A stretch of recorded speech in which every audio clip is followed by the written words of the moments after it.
Hi,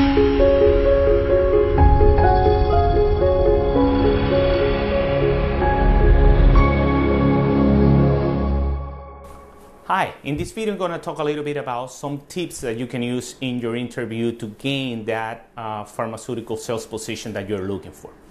One of the most important things that everybody would agree before going to a job interview is obviously to project confidence, right?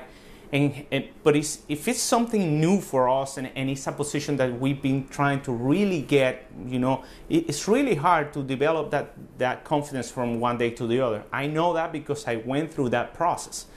And the best way for you to develop that confidence to get the job is actually through developing the competence that you need.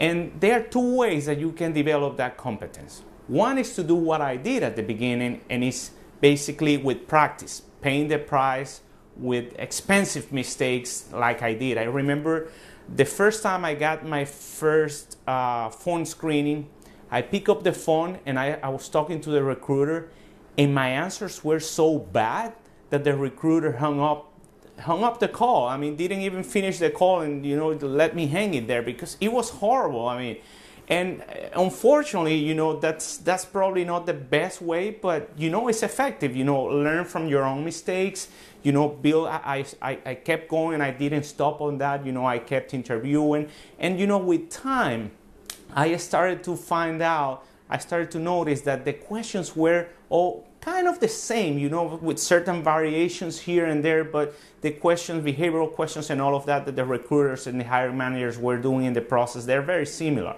It took me a while to figure out that, and like I said, a lot of mistakes, opportunities that I missed. So the other way, is other than practice, is actually to be prepared for that interview. And that made a huge difference for me. When I started to notice that I was getting the same question, I started to prepare the answers for those questions to be concise and powerful responses.